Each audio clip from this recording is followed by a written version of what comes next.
I am Mohammad Zahid from government post graduate college number 1 Abbottabad. आज का जो हमारा नेक्स्ट डिस्कशन टॉपिक है that is work energy theorem in resistive medium.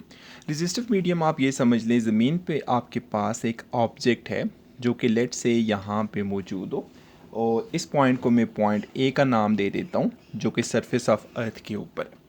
अब अगर मैं सरफेस ऑफ अर्थ से एक ऑब्जेक्ट को लिफ्ट करके किसी हाइट एच तक लेके जाऊँ, तो पहली बात यह है कि हम लोग अगेंस्ट द ग्रेविटी जा रहे हैं। सो इसका मतलब है ये ऑब्जेक्ट खुद ब खुद मूव नहीं करेगा।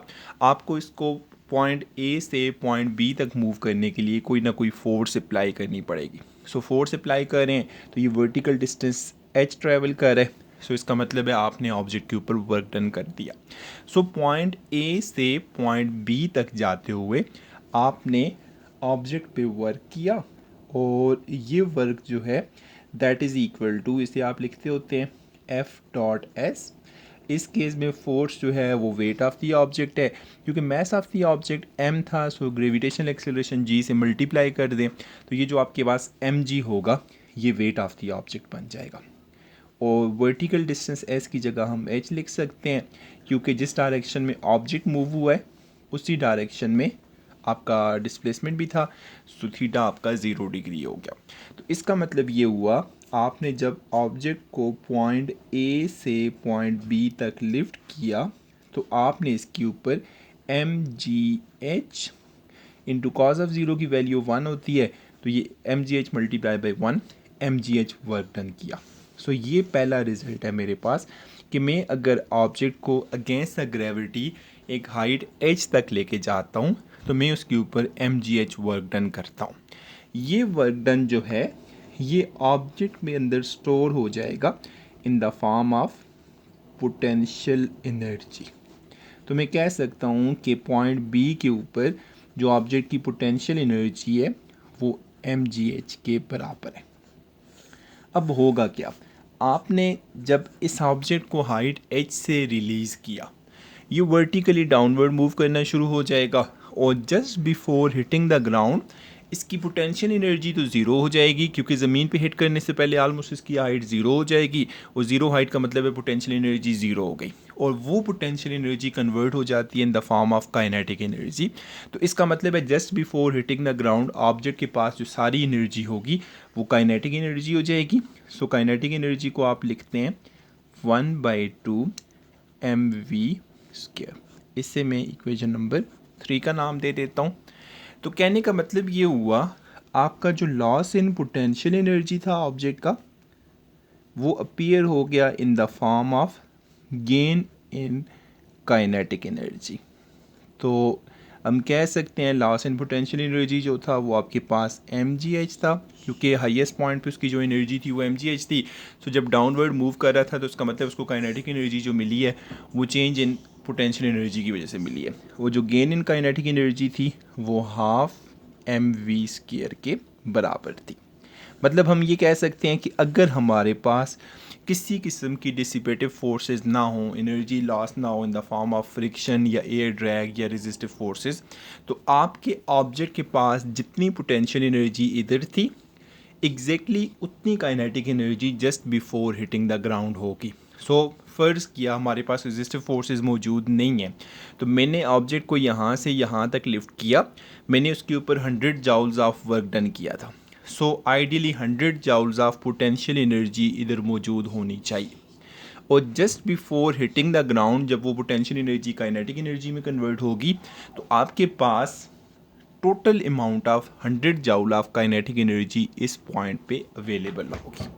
ये तो एक आपका आइडियल केस है जहाँ पे आपकी रेजिस्टिव या डिसिपेटिव फोर्सेस मौजूद नहीं थी। फ़र्ज़ किया अगर हम रियल वर्ल्ड सिनारियो की बात करें जहाँ पे आपकी फ्रिक्शनल फोर्सेस मौजूद हैं, फ़र्ज़ किया मैं यहाँ पे ये कहता हूँ मेरे पास जो अपवर्ड फोर्स एक्ट कर रही है वो रेजिस्टिव फोर्स है, उसको मैं स्मॉल एफ से रिप्रेजेंट कर दूँ। तो इसका मतलब क्या हुआ, जब ऑब्जेक्ट डाउनवर्ड आएगा तो वो इस फोर्स के अगेंस्ट वर्क डन करेगा। सो वो वर्क डन क्या करेगा, आपकी अमाउंट ऑफ काइनेटिक एनर्जी को डिक्रीज़ कर देगा। मतलब ये हुआ कि आपने 100 जाउल्स ऑफ एनर्जी ऑब्जेक्ट को दी थी, just before hitting the ground आप देखते हैं काइनेटिक एनर्जी उसके पास 85 जाउल रह गई है। तो इसका मतलब ये हुआ 15 जाउल्स ऑफ एनर्जी जो है वो अगेंस्ट द फ्रिक्शन FH की फॉर्म में लॉस हो चुका है। सो यहाँ पे हम ये कहते हैं ये FH आपके पास लॉस होता है। तो इसका मतलब है अगर हम रेजिस्टिव मीडियम की बात करें तो रेजिस्टिव मीडियम में आपका फार्मूला चेंज हो जाएगा। अब आपका लॉस इन पोटेंशियल एनर्जी जो है वो इक्वल होगा gain in kinetic energy plus work done against friction. ये आपका वर्क डन अगेंस्ट फ्रिक्शन जो है ये आपके वो तमाम वर्क डन हो सकते हैं जो किसी भी रेजिस्टिव फोर्स के अगेंस्ट होगा। तो कंक्लूजन ये हुआ, लॉस इन पोटेंशियल एनर्जी को लिखते होते हैं आप mgh, gain in kinetic energy को आप लिखते हैं हाफ mv², और ये जो वर्क डन है ये F इंटू एच के बराबर है।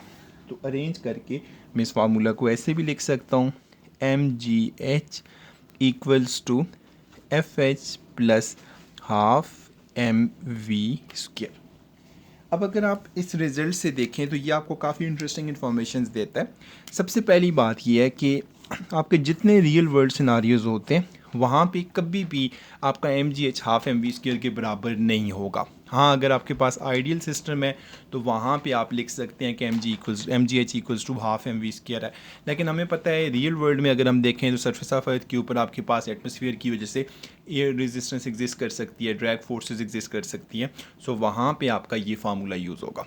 फ़र्ज़ किया मेरे पास एक क्रिकेट बॉल होता, मैं इसको यहाँ से थ्रो करता नीचे की तरफ, तो ये अगर ज़मीन पे इधर हिट करता है, फ्रिक्शनल फोर्सेस ना हों तो ये एग्जैक्टली उतने ही हाइट पे दोबारा राइज़ करेगा, फिर दोबारा ज़मीन पे गिरेगा, फिर अगेन उतनी ही हाइट पे राइज़ करेगा, फिर उसी तरह से जितनी दफ़ा ये बाउंस बैक करेगा ये सेम हाइट पे अप एंड डाउन मूव करेगा। लेकिन अगर हम रियल वर्ल्ड में बात करें तो हम लोग क्रिकेट बॉल को थ्रो करते हैं ज़मीन के ऊपर, हम देखते हैं फर्स्ट टाइम उतना बाउंस बेशक ना करे, थोड़ा सा कम होगा, दूसरी दफ़ा और कम होगा, तीसरी दफ़ा और कम होगा, और ग्रेजुअली उसकी हाइट डाई करते करते आखिर में वो ऑब्जेक्ट रुक जाता है। तो जितनी ज़्यादा रेजिस्टिव फोर्सेस होंगी उतना आपका गेन इन काइनेटिक एनर्जी कम होगा, और जितनी कम रेजिस्टिव फोर्सेस होंगी उतना गेन इन काइनेटिक एनर्जी ज़्यादा होगा। और एट द एंड अगर आपका रेजिस्टिव इम्पैक्ट ज़ीरो हो जाए तो आपका 100% चेंज इन पोटेंशियल एनर्जी जो होगा वो आपको चेंज इन काइनेटिक एनर्जी की फॉर्म में अपीयर होगा। ये वाला फार्मूला जो है हम मोस्टली प्रॉब्लम में यूज़ करते हैं। जहाँ कहीं भी रेजिस्टिव फोर्सेस मौजूद होंगी आप इस फार्मूला को यूज़ कर सकते हैं। So that is the topic for work energy theorem. अब इसके साथ आप लोगों के लिए कुछ असाइनमेंट्स हैं वो आप लोगों ने वीकेंड पे ट्राई करनी है। Thank you very much.